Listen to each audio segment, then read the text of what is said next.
எங்க வீட்டுக்கு முன்னாடி ஒரு கவர்மெண்ட் ஸ்கூல் இருக்கும் சார். அங்க ஒரு 4, 5 பசங்க சேர்ந்து ட்ரிங்க்ஸ் எல்லாம் அடிச்சுட்டு கஞ்சாலாம் போட்டுட்டு ரோட்ல நின்னு பிரச்சனை பண்ணுவாங்க. அதை என்னால பார்த்துட்டு இருக்க முடியல. இங்க இருக்க பீப்புள்ஸ் யாருமே அதை என்ன ஏதுன்னு கேட்கவே இல்லை. அப்ப நான் என்ன பண்ணேன், ஒரு டைம் ராயப்பன்பட்டி இன்ஸ்பெக்டர் ரவுண்ட்ஸ் வந்தப்ப நான் அவர்கிட்ட இதை சொன்னேன். என்னையும் அந்த பசங்க டீஸ் பண்றாங்க, நான் ரோட்ல போகும்போது வரும்போது என்னையும் சீன்றாங்க, வம்பளுக்குறாங்க அப்படின்னு நான் சொன்னேன். நான் சொல்லவும் அவங்களும் அந்த பசங்களை வான் மட்டும் பண்ணிட்டு போயிருக்காங்க. வான் பண்ணதுல இருந்து அந்த பையன் என் மேல ஒரு காண்டிலேயே இருந்தான், இவளை ஏதாச்சும் பண்ணணும் அப்படின்னு. அதுக்கப்புறம் கொஞ்ச நாள் சார் வான் பண்ணிட்டு போகவும் கொஞ்ச நாள் அவன் சைலண்டா தான் இருந்தான். நேற்று ஈவினிங் கரெக்டா March 5 ஈவினிங் நான் காலேஜ் விட்டு பஸ்ஸை விட்டு இறங்குறேன். காலேஜ் விட்டு வந்துட்டு இருக்கேன். கேகேப்பட்டி அவுட்டர்ல நான் பஸ்ஸை விட்டு இறங்குறேன். பப்ளிக் பிளேஸ்ல எல்லாருமே இருக்க இடத்துல ரோட்ல நின்று நான் அசிங்கமா பேசினா. நான் பஸ்ஸை விட்டு இறங்கணும்னே ரொம்ப ஆபாசமா பேசினா. நான் அதெல்லாம் காதுல வாங்க கூடாதுன்னு சொல்லி நான் கம்ப்யூட்டர் சென்டர் போனேன். ஒரு ரிசல்ட் பார்க்கணுன்றனால நான் கம்ப்யூட்டர் சென்டர் போய் நின்றுருந்தேன். அப்போ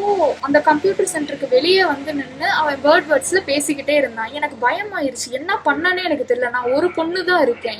என்னை சுத்தி யாருமே என்ன ஏதுன்னு கேள்வி கூட கேட்கல. நான் பயந்து போய் வீட்டுக்கு வந்து வீட்டுல அம்மாச்சியும் அத்தையும் தான் இருக்காங்க. நான் இருக்கிறதே தாத்தா பாட்டி கிட்ட தான் இருக்கேன். எனக்கு வேற ஆள் யாருமே இல்லை. நான் ரொம்ப ஏழ்மையான குடும்பத்துல பிறந்த பொண்ணு தான். அப்ப நான் வீட்டுல வந்து பாட்டிக்கிட்டையும் அத்தை கிட்டையும் சொன்னப்ப 2 பேருமே அவங்க வீட்டுக்கு போனாங்க. அந்த பையனோட வீட்டுக்கு போய் அந்த பையன் ஏன் இப்படி பண்றான்னு கேட்க போனாங்க. இந்த மாதிரி நம்ம எல்லாம் ஒரே ஊரு தானே, ஏன் இந்த பிள்ளைய போட்டு அந்த பையன் இப்படி பாடுபடுத்துறான்னு அவங்க கேட்க போனாங்க. கேட்க போனப்ப நானும் பின்னாடி போனப்ப அங்க ஒரு 2 பசங்க சேர்ந்திருந்து எங்க பாட்டியே அடிக்க வந்தாங்க. அப்ப நான் இடையில போனப்ப ஒரு வாளி எடுத்து என் தலையில அடிச்சிட்டான் சார். தலையில அடிக்கவும் என் தலையில இருந்து ரத்தம் வந்துருச்சு சார். ரத்தம் வரவும் எங்க வீட்டுல இருக்கவங்க எல்லாம் என்னை கூப்பிட்டுட்டு கம்பம் GH போனாங்க.